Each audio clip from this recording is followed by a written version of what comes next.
दंडवत प्रणाम. जय श्रीकृष्ण. ज्ञानप्रबोध या मालिकेमध्ये आपलं पुनश्च एकदा स्वागत आहे. ज्ञानप्रबोध या ग्रंथातील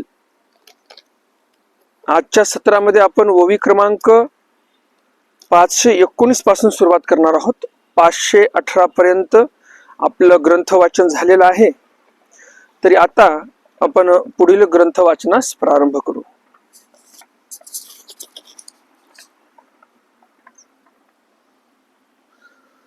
दंडवत हो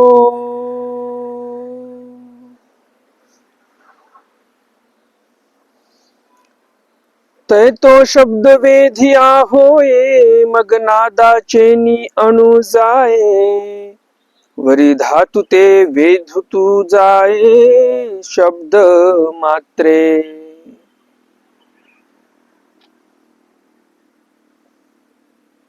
ऐसा सिद्धरसु साधला, म्हणोनी आचार्ये पदी बैसविला, तो नागार्जुन जाणे भला, कपाळ परीक्षेते.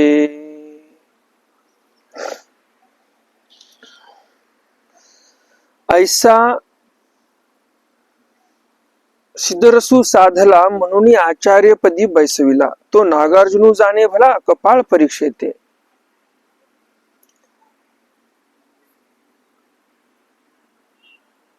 यामध्ये पाठभेद आहे.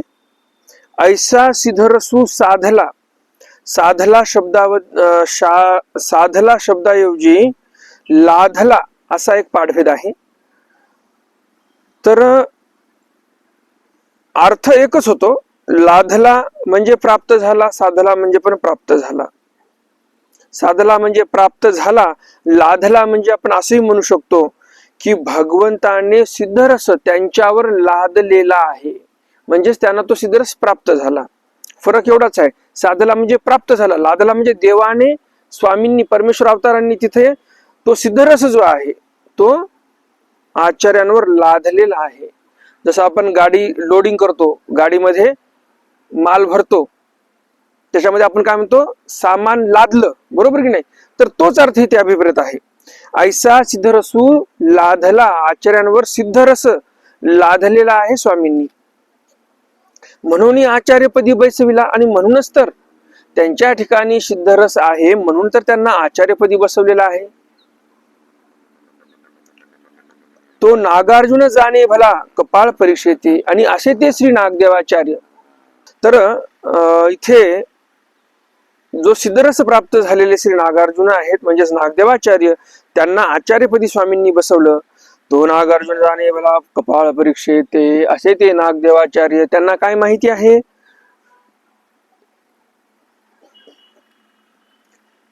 ते नागार्जुन जाणे म्हणजे जाणतात, कपाळ परीक्षेते. आता कपाळ परीक्षेचा दृष्टांत जो आहे तो इथे अभिप्रेत आहे. कपाळ परीक्षेचा दृष्टांत दोन अर्थाने. पहिला अर्थ असा होतो की श्री नागदेवाचार्यांना कपाळ परीक्षेच्या दृष्टांतामध्ये जे तत्व देवाने सांगितले की जो ब्रह्मविद्या स्वतःच्या उपयोगात नेतो तो व्यक्ती भगवंताला प्रिय आहे, हा अर्थ आहे त्या दृष्टांताचा. नाहीतर या कानातून काडी घातली, त्या कानातून निघाली, म्हणजे एका कानाने ऐकतो व्यक्ती, दुसऱ्या कानाने सोडून देतो, अशा व्यक्तीला ब्रह्मविद्या काही कामाची नाही.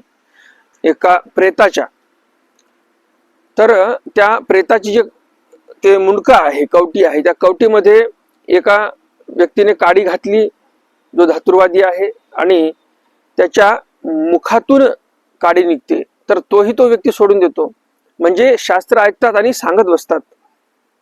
कोणी पात्र, कोणी अपात्र, हे काही पाहत नाहीत. मग भरमसाठ पैसा घेणे, 7 दिवसाचा सप्ताह करणे, 2 लाख रुपये, 1.5 लाख रुपये, कोणी जास्त कोणी कमी, असे पैसे घेणे, हे जे आशे आहेत यांनाही देव डावलतात. कारण काय, देवाने काय इथं सांगितलेलं आहे कपाळ परीक्षेच्या दृष्टांतामध्ये. कपाळ परीक्षेच्या दृष्टांतामध्ये देवाने हे सांगितलं की जो व्यक्ती एका कानाने ऐकतो एका कानाने सोडून देतो, हाही माझ्या कामाचा नाही. जो व्यक्ती एका कानाने ऐकतो आणि तोंडावाटा सर्व सांगून देतो, तोही व्यक्ती माझ्या कामाचा नाही. परंतु त्या दृष्टांतामध्ये सांगितलेलं आहे, ज्याच्या कानामध्ये काडी घातली ती काडी आतमध्ये गेली, ती व्यक्ती महत्वाची असते. त्याप्रमाणे जी व्यक्ती ब्रह्मविद्याशास्त्र ऐकते आणि स्वतःच्या आचरणात आणते ते शास्त्र, अशी व्यक्ती देवाला प्रिय आहे. दोन अर्थ निघतात इथे. तर पहिला अर्थ काय आहे की नागार्जुन जे आहेत, कपाळ परीक्षेचे आणि दृष्टांते स्वतःमध्ये ते शास्त्र ऐकून इम्प्लिमेंट करणारे आहेत. ते जे शास्त्र ऐकलं ते आचरणात आणणारे श्री नागदेवाचार्य आहेत. हा पहिला अर्थ.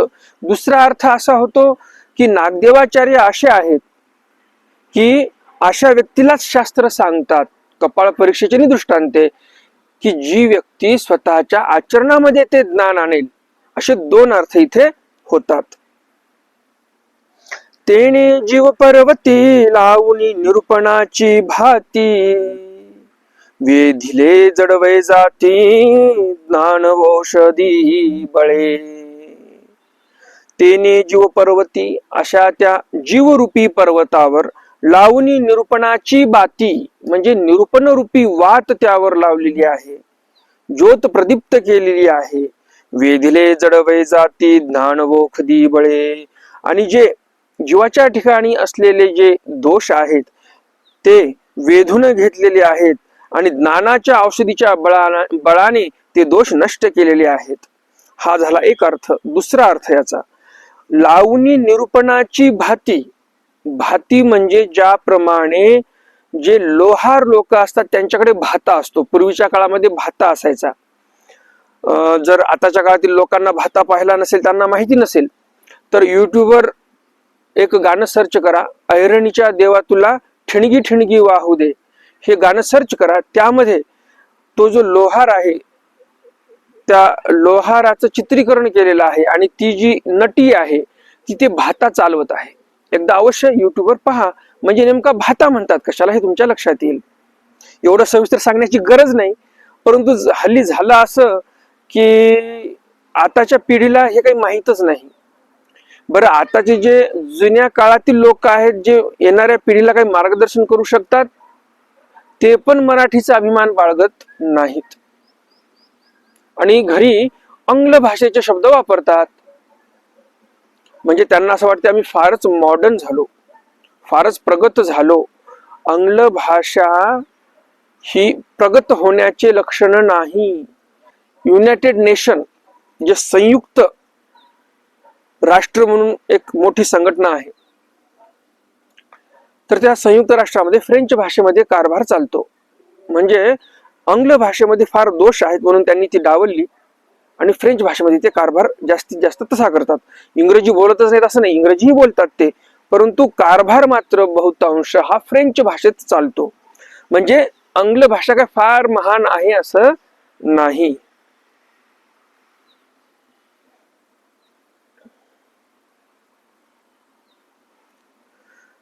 तर आजकालच्या पिढीला झालं असं की आंग्ल भाषा शिकली म्हणजे आम्ही मोठे झालो, विद्वान झालो असं म्हणतात. तर मला सांगायचं एवढंच आहे की भाता तुम्हाला समजावा म्हणून मी ते उदाहरण सांगितलं. एकदा तो व्हिडिओ नक्की बघा युट्यूबवर, म्हणजे भाता काय असतो तो समजेल.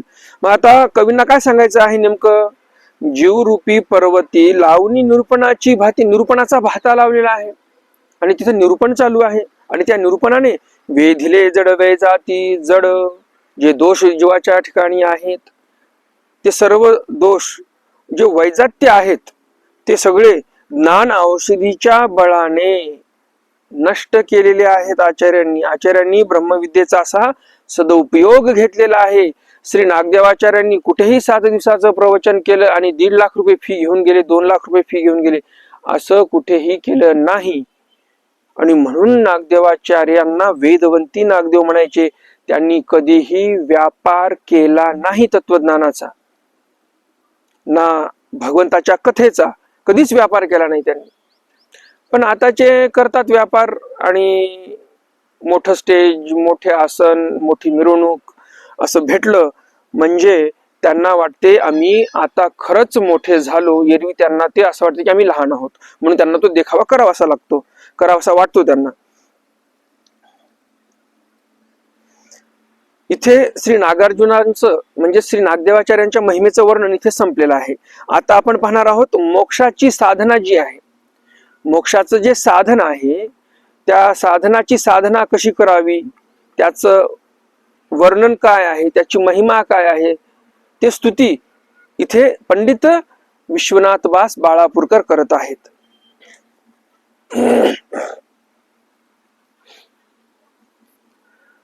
ऐसिया नागार्जुना प्रति निरूपिली मोक्ष मार्ग स्थिती, ज्ञान वैराग्य भक्ती प्रधानत्वे.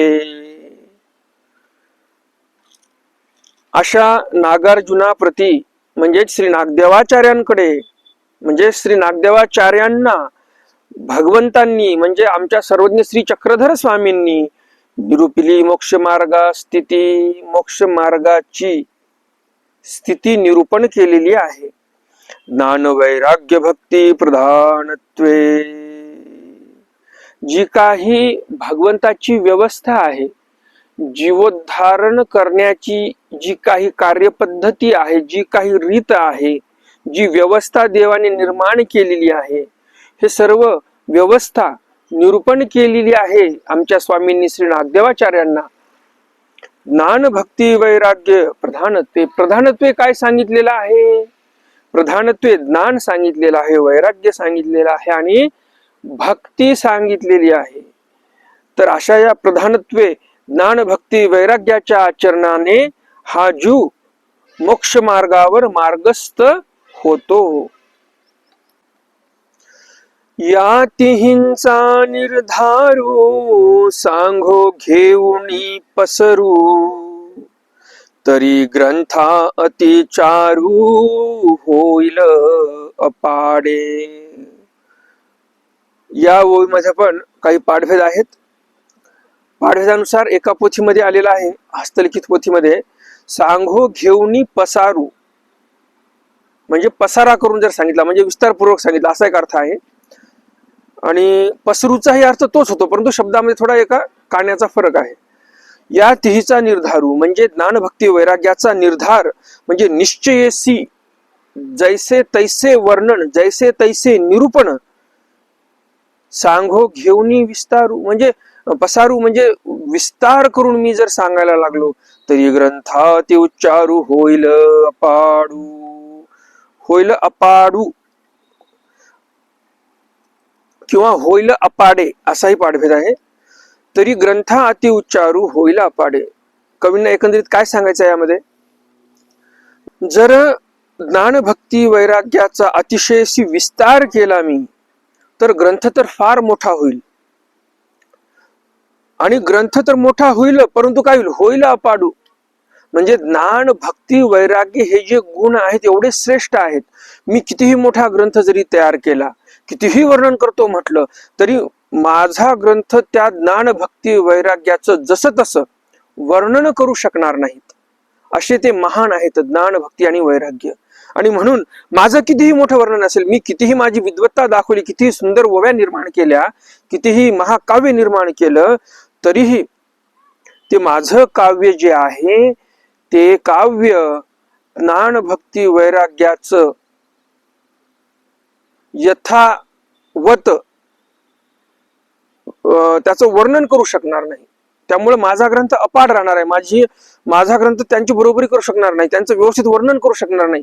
यथावत मी वर्णन करू शकणार नाही त्या गुणाचं, मी त्यांना न्याय देऊ शकणार नाही. म्हणून माझा ग्रंथ अपाड ठरेल, बरोबरी करू शकणार नाही, असं कवींना एकंदरीत तिथे सांगायचं आहे. वरी गुज घातलिया बाहिरे बाध बोलिला असे दातारे, ऐसा बोलिलिया वांचुनी नसरे तरी झांकुणी बोलो. वरी गुज घातलिया बाहिरे, हित गुज करायची असेल तर एखादा व्यक्ती आहे, आपल्याला फारच तो आपलासा वाटतो, आपण त्या व्यक्तीला वैयक्तिक भेटतो, त्याच्या घरी जातो किंवा बाहेर जरी कुठे भेटलो तर एकांत स्थळामध्ये जातो, तिथे बसून त्याला चार गोष्टी समजावून सांगतो. अरे बाबा, असं करू नये, असं वाग, तसं वाग, या लोकांवर भरोसा करू नको, यांच्यापासून दूर राहा, यांच्यापासून तुला हानी होईल.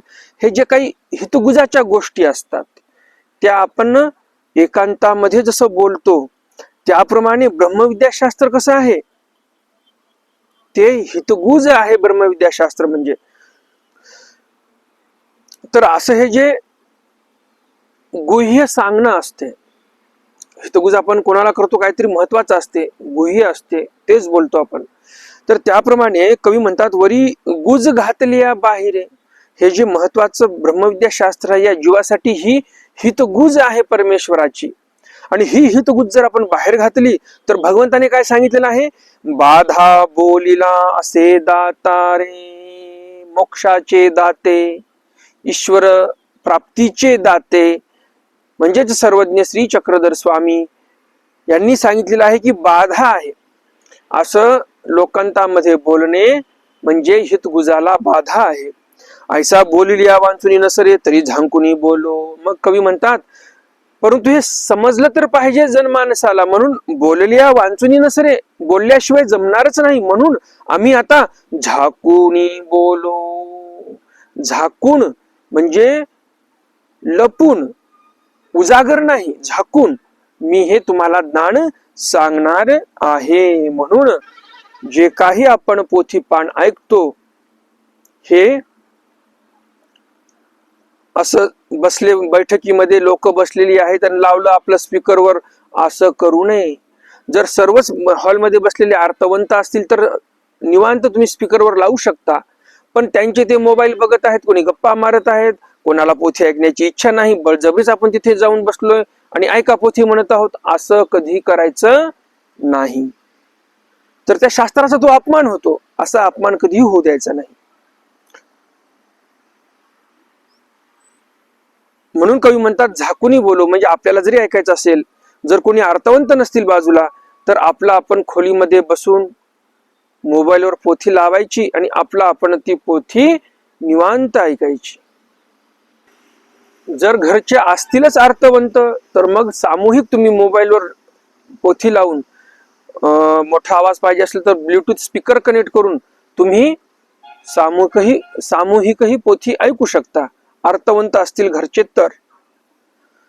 अहो जे बोलता सांकडे, ते का करावे उघडे, परी येणे विन न मिरवे पुढे मागील काव्य.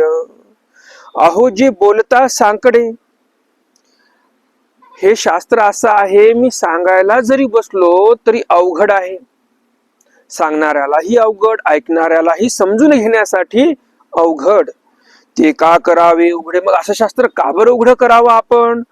परी येणे विन न मिरवे पुढे, परी येणे विन न मिरवे, परंतु सांगितल्याशिवाय तर ते ब्रह्मविद्याशास्त्र शोभून दिसणार नाही.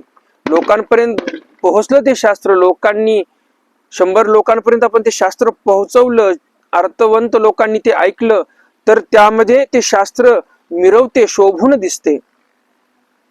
तर ते कोणतं शास्त्र आहे, मागील काव्य. म्हणजे कवी म्हणतात, मी जे मागील काव्यामध्ये, म्हणजे आतापर्यंत ज्या ओव्या आपण 524-25 ओव्या आतापर्यंत पाहिल्या, 524वी ओवी चालू आहे, तर यामध्ये जे काही 524 ओव्यामध्ये मी जे शास्त्र सांगितलं, ते शास्त्र कसं समजलं असतं तुम्हाला.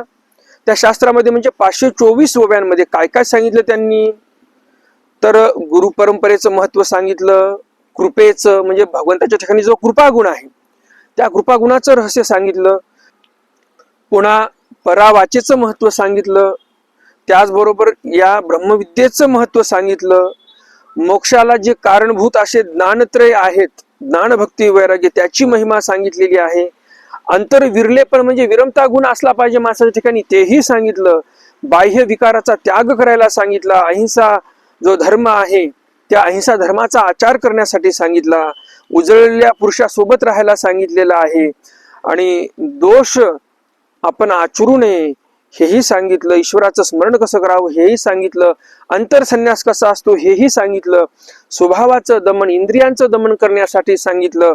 हे जे मागे जे काही शास्त्र सांगितलेलं आहे, अहम भावनेचं निरसन सांगितलेलं आहे, हे सर्व तुम्हाला समजलं असतं का जर विश्वनाथ दास बाळापूरकरांनी सांगितलं नसतं तर? त्यागाचं निरूपण केलेलं आहे, तेही सांगितलेलं आहे. इष्टानिष्ट विवेकाचा विचार करायला सांगितलं, अंतर्बाह्य भक्ती सांगितलेली आहे, अव्यभिचारी भक्ती कशी करावी, उचित स्थान कसे सेवन करावेत हेही सांगितलं, ज्ञानाचं लक्षण काय, अज्ञानाचं चिन्ह काय, आणि गीतेची प्रतिभिंत म्हणजे हा ग्रंथ आहे हेही कवींनी आपल्याला सांगितलेलं आहे. त्याबरोबरच नित्य नरकाचा प्रसव कसा वाढतो आणि त्या प्रसवापासून आपण दूर कसं राहिलं पाहिजे तेही सांगितलं. आणि आपण जे सर्व पापी लोक आता या पुनरुपी जननम पुनरुपी मरणम संसार चक्रामध्ये अडकलेलो आहोत, हे कशामुळे घडलं? ज्ञानाचं आपण दवडणे केलं, त्यामुळे आपण या संसार भ्रमणामध्ये फसलेलो आहोत. हेही आपल्याला कवींनी लक्ष देऊन ऐकायला सांगितलेलं आहे. अन्यथा ज्ञानाचे प्रकार किती आहेत हेही कवींनी आपल्याला सांगितलेलं आहे. आणि या भवाटवी म्हणजे या संसाररूपी अरण्यामधून कसं आपण बाहेर यावं, त्याचं वर्णन कसं आहे. हे जे संसाररूपी अरण्य आहे किती घनदाट आहे, कसे अंगाला काटे ओरबडतात आपल्या, किती दुःख होते माणसाला संसारामध्ये, तरी पण या माणसाला, या जीवाला संसार सुटत नाही. यमपुरीतील नरक कसे आहेत, आपल्या सर्वांना भीती तरी वाटावी कमीत कमी एवढे नरक भोगायचे आहेत, म्हणून कवींनी नरकही सांगितले, त्या नरकाचंही वर्णन आलेलं आहे. नित्य नरकही सांगितले, चौकडीचे नरक सांगितले, जडत्वाचे नरक सांगितले, भरपूर काही सांगितलेलं आहे कवींनी. तर हे जे मागील काव्य म्हणजे हे जे मागच्या या ओव्यांमध्ये जे कवींनी आपल्याला शास्त्र सांगितलेलं आहे, हे सर्व आपल्याला समजलं नसतं कवींनी जर हे काव्य तयार केलं नसतं तर. जर तुम्हाला या पूर्वीच्या सर्व ओव्या ऐकायच्या असतील तर मला तुम्ही मेसेज करू शकता की मला ज्ञानप्रबोध ग्रंथाची प्लेलिस्ट पाठवा, म्हणजे ओवी क्रमांक 1 पासून तुम्हाला आताची जी ओवी चालू आहे तिथपर्यंत तुम्हाला सर्व ओव्यांचे अर्थ ऐकायला मिळतील. तर हे ब्रह्मविद्याशास्त्र शोभून दिसलं नसतं, हे जे मागील काव्य हे सर्व जे ज्ञान आहे, जर आचार्यांनी म्हणजेच पंडित विश्वनाथ दास बाळापूरकर ह्या आचार्यांनी आपल्याला जर ते सांगितलं नसतं तर. जैसे देऊळ तरी निर्वाळले, परी कळसे विन दिसे ठेले, ना तरी लिंगे विन राहे कुंठले उद्यापन. जैसे देऊळ तरी निर्वाळले, मंदिर तर पूर्ण तयार झालेलं आहे. परी कळसे विन दिसे ठेले, मंदिर कसं तयार करतात, पहिलं पाया करतात, पाया मजबूत झाल्यानंतर मग वरच्या मंदिराची उभारणी होते, आणि मग नंतर घुमट तयार होतो, वरचा कळस, आणि त्याच्यानंतर वर पितळचा कळस लोक बसवतात. तर जोपर्यंत तो कळस नसेल तोपर्यंत ते मंदिर जे आहे ते अर्धवटच वाटेल आपल्याला. मंदिराचा कळस बसला म्हणजे मंदिर परिपूर्ण झालं असा अर्थ होतो की नाही. त्याप्रमाणे कवी इथे उदाहरण देतात की मंदिर तर पूर्ण झालं, कळस बसवला नाही, त्यामुळे अपूर्ण मंदिर वाटत आहे. किंवा मग मंदिर तर तयार झालेलं आहे परंतु त्याच्यामध्ये महादेवाची पिंड बसवलीच नाही, प्राणप्रतिष्ठाच केली नाही, तर त्याचं उद्यापन कसा करता येईल, हे असं अन्यथीचं उदाहरण आपल्याला कवी इथे देत आहेत. धवळार बरवे परी उध्वंस, गुणभ्रतारे हिन स्त्री रूपस, विद्याधन रहित जिने निभ्रंश, पुरुषाचे जेवी. धवळार बरवे परी उध्वंस, मंदिर कसं आहे, एकदम पांढर शुभ्र, मकराण्याचं मार्बल लावलेलं आहे, आणि मकराण्याच्या मार्बल मध्येच पूर्ण ते मंदिर उभं केलेलं आहे, असं एकदम पांढर शुभ्र मंदिर दिसत आहे. गुणभ्रतारे हिन स्त्री पुरुष, आणि जे स्त्री रूपस, स्त्री पुरुष नाही स्त्री रूपस, जे रूपस म्हणजे सुंदर अशी स्त्री आहे परंतु तिला भ्रातारच गुणी नाही.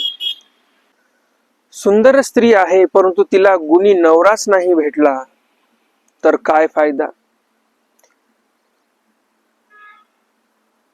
गुण भ्रतारे हिन स्त्री रूपस म्हणजे तिचा भ्रातार गुणी नाही. दुःख देणारा आहे. विद्या धनरहित जिने निभ्रंश पुरुषाचे जेवी. विद्याहीन आणि धनहीन जर एखादा पुरुष जगत असेल तर त्याचं जीवन म्हणजे निभ्रंश म्हणजे भ्रष्ट झालेला आहे असं समजून घ्या. तैसे जेथ ज्ञान भक्ती वैराग्य ते शास्त्र पुरुष श्लाघ्य. सृष्टी माझी तेथ सौभाग्य दैवीचे अति. तैसे जेथ ज्ञान भक्ती वैराग्य.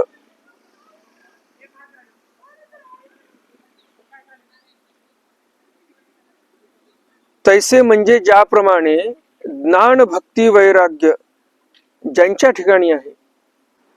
तैसे जेथ ज्ञान भक्ती वैराग्य. तैसे म्हणजे मागच्या 2 वेळामध्ये जी उदाहरणं दिलीत त्या उदाहरणामध्ये जसं त्यांनी सांगितलं, जसं मंदिर पूर्ण आहे परंतु कळस नाही.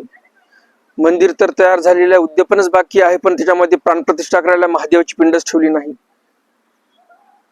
पांढरं शुभ्र मंदिर तयार केलं परंतु उद्ध्वंस म्हणजे त्या मकराण्याचं मंदिर तयार झालेलं आहे, मकराणा मार्बल पासून मंदिर तयार झालेलं आहे, पण त्याचा विध्वंस केलेला आहे. पांढरं शुभ्र दिसायला दिसत आहे परंतु विध्वंस झालेला आहे त्याचा. तर हे जे उदाहरणं दिलेली आहेत ते उदाहरण त्याप्रमाणे म्हणतात कवीचं, ज्ञान भक्ती वैराग्य ते शास्त्र पुरुष श्लाघ्य. जे ज्ञान भक्ती वैराग्य जे आहे हे माणसाच्या ठिकाणी. तैसे जेत ज्ञान भक्ती वैराग्य ते शास्त्र पुरुष श्लाघ्य. सृष्टी माझी तेच सौभाग्य दैवांची अति. जसं मागच्या 2 ओव्यांमध्ये उणिवा सांगितल्या. मंदिर तर तयार झालं, कळस नाही, उद्यापन करायचं बाकी आहे, कारण पिंड नाही. पांढरं शुभ्र मकराणा मार्बलचं मंदिर आहे, विध्वंस केलेला आहे त्याचा. आणि स्त्री तर सुंदर आहे परंतु पतीस बिलिंदर सापडला, तिला काही गुणच नाही त्याच्या ठिकाणी. सृष्टी माझी तेथ विद्या धनरहित जिने निभ्रांत पुरुषासी. म्हणजे पुरुष आहे परंतु विद्या नाही, धन नाही त्याच्या ठिकाणी, तर तो पुरुषही व्यर्थ आहे. हे उणिवा सांगितल्या. परंतु जो साधक आहे भगवंताचा तो कसा आहे. तैसे जेथ ज्ञान भक्ती वैराग्य. त्या साधकाच्या ठिकाणी परिपूर्णता आहे ज्ञानाची, भक्तीची, वैराग्याची. ते शास्त्र पुरुष श्लाघ्य. त्या पुरुषाच्या ठिकाणी शास्त्रीय आहे, ज्ञान आहे, भक्ती आहे, वैराग्य आहे, असा तो भाग्यवंत साधक आहे. सृष्टी माझी तेथ सौभाग्य. या सृष्टीमध्ये फक्त त्याच्याच ठिकाणी सौभाग्य आहे, एक भाग्य नाही, सौ म्हणजे 100 भाग्य त्याच्या ठिकाणी आहेत. दैवीचे अति. असं त्यांच्या ठिकाणी दैव आहे, दैवाने त्यांना दिलेला आहे, असे ते भाग्यवंत आहेत.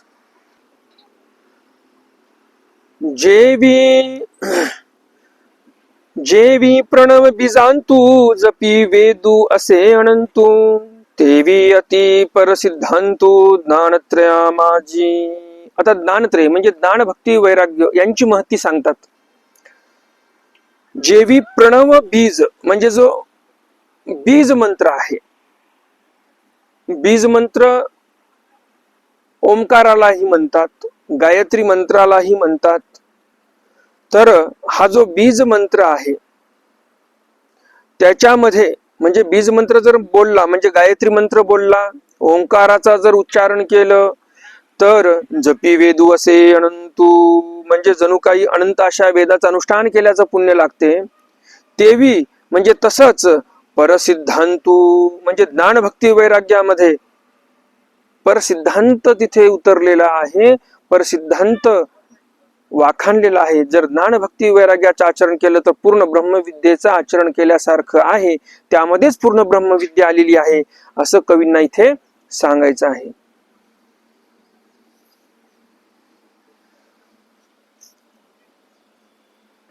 म्हणोनी ये तिन्ही कारणे मोक्ष साधनीची उदाहरणे.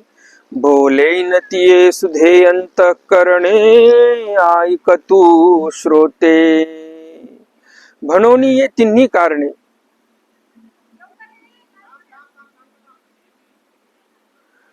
म्हणोनी ये तिन्ही कारणे.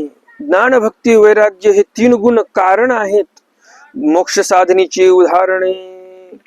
मोक्ष साधन याचे उदाहरण आहेत ते.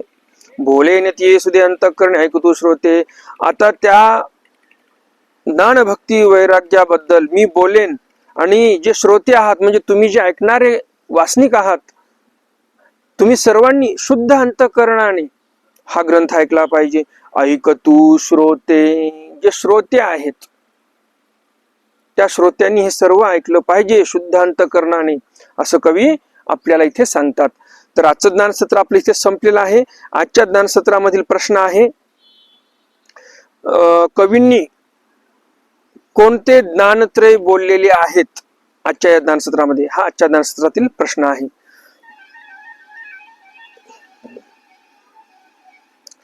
तर भेटूया उद्याच्या ज्ञानसत्रामध्ये विज्ञानाची व्यावृत्ती कवी कशी करतात हे पाहण्यासाठी, आणि ज्ञानाचं वर्णन तर उद्याच्या ज्ञानसत्रात नाही होणार, परंतु विज्ञानाची व्यावृत्ती कवी करणार आहेत ते आपण उद्याच्या ज्ञानसत्रामध्ये पाहणार आहोत.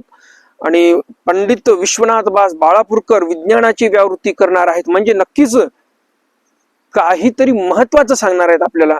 आणि म्हणून उद्याचं ज्ञानसत्र तुमच्याकडून सुटू नये असं तुम्हाला वाटत असेल तर लगेच चॅनलला सबस्क्राईब करा, व्हिडिओला लाईक करा व्हिडिओ आवडला असेल तर, आणि जास्तीत जास्त आपल्या वासनिक मंडळीपर्यंत हा व्हिडिओ शेअर करा. आणि तुम्हाला तुमच्या मानवपंथीय ग्रुपमध्ये या व्हिडिओच्या लिंक पाहिजे असतील तर माझा नंबर माझ्या चॅनलवर आहेच, तर तो नंबर तुम्ही तुमच्या व्हॉट्सअप ग्रुपला ऍड करू शकता, म्हणजे मी त्यामध्ये या ग्रंथाच्या लिंक टाकत राहतील आणि आपल्या वासनिक मंडळींना असा हा महत्वपूर्ण ग्रंथ दररोज ऐकायला मिळेल. तर भेटूया उद्याच्या ज्ञानसत्रामध्ये. ज्ञानप्रबोध मालिकेतील नवीन भाग पाहण्यासाठी, नवीन ओव्यांचा अर्थ जाणून घेण्यासाठी तोपर्यंत दंडवत प्रणाम. जय श्री कृष्ण. दंडवत हो.